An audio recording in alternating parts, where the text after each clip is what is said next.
I now want to turn to my good friend Barbara Comstock, the representative from Northern Virginia. Thank you for your tireless efforts as well on this resolution. Behind the scenes, you have worked very aggressively in this regard. While it's been stated clearly that Anna Eshoo and I led, nonetheless, your work in compelling members to be involved in this question and raising consciousness has been invaluable. Thank you so much.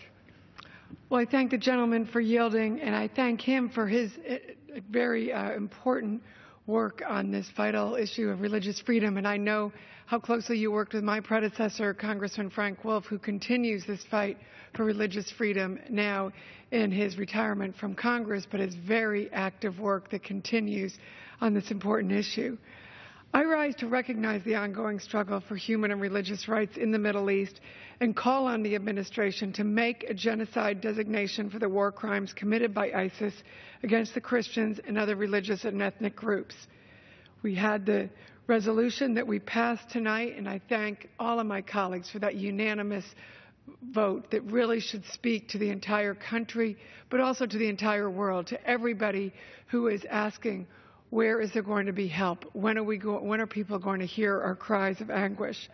This resolution had over 200 co-sponsors, which I was proud to join the gentleman and so many of my colleagues here tonight, and express the sense of Congress that those who commit or support atrocities against Christians, Yezidis, Kurds, and other religious minorities in the region, and those who target them specifically for ethnic or religious reasons, are committing war crimes, crimes against humanity, and genocide.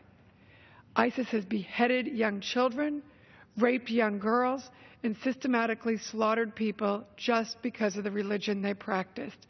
This is 2016. I remember as a young girl in Catholic school when we would study the martyrs, and you'd think about those ancient times and how the first Christians had to suffer and be martyred like that. And then we see 4 nuns, Sisters of Charity, just trying to help the aged, the infirm, and they are slaughtered in the name of their faith. We need to have more people hearing about this, focusing on this, at this time when we have so many sideshows that we see the press covering every single day. This is something that they need to be dedicating their time and their resources and to be using this mass media that we have in so many different mediums to get this word out and understand these atrocities that are going on. I commend Time magazine for featuring a young Yazidi woman, I believe it was last December. She was named Nadia.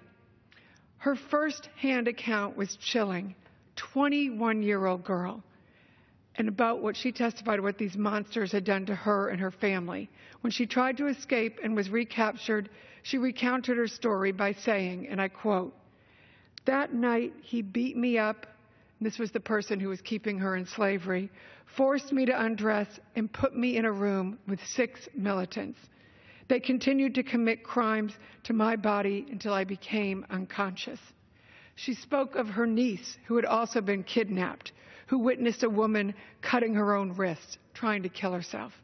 They heard stories of women jumping from bridges. And in one house in Mosul, where Nadia was kept, an upstairs room was smeared with evidence of suffering. There was blood, and there were fingerprints of hands with blood on the walls, she says. 2 women had killed themselves there so that they wouldn't have to suffer anymore. Nadia never considered ending her own life, but she said she wished the militants would do it for her. "I did not want to kill myself." Of course, her faith would not allow that, but I wanted them to kill me, so she would have to end that suffering.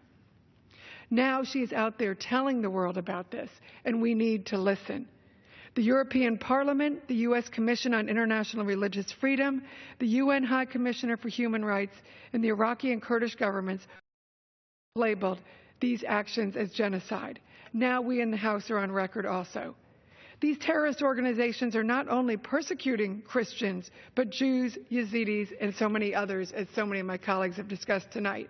And they also have killed thousands upon thousands of Muslims who refuse to pledge allegiance to their extremist views of these tormentors. Last week, the Knights of Columbus and the organization In Defense of Christians released a detailed 278-page report, as Mr. Fortenberry, my colleague, has outlined, If we haven't put it in the record already, I would like to include that executive summary, Mr. Speaker, if we could do that, in which the actions that constitute genocide are detailed in this executive report. And I certainly would commend, like the gentleman did, that people look at this detailed report, and I would ask that the press cover this. So I would ask unanimous consent to enter the executive summary from this report for the record. Without objection.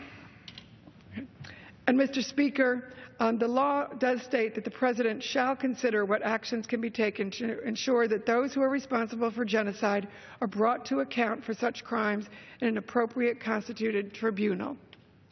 Further, the President is required to develop a clear strategy to stop these organizations based on the most recent iteration of the National Defense Authorization Act that was passed in November. As I mentioned earlier, since his retirement from Congress, my predecessor, Congressman Wolf, has worked tirelessly on these issues. So I'm so pleased, and I know he'll be so pleased, to see so many of his former colleagues and all of us who were able to pass this unanimously this evening. I thank him for his strong voice and for all of the strong voices that were here tonight, and that we can once again be standing throughout this country and throughout the world as that beacon of light, as so many of my colleagues had talked about. Thank the gentleman for having this special order today, and I just close in asking for prayer for all of those who are suffering around the world and for all of those souls who have been tormented, tortured, and killed. And I yield back my time. Thank you very much. Thank you so much, Congresswoman Comstock, for your powerful words, your faithful leadership. You had big shoes to fill with the retirement of Frank Wolf, and I'm sure tonight, if he's watching, he would be very proud of your efforts in this regard and so many others, leading the fight to try to stop the assaults on human dignity. Thanks so much for your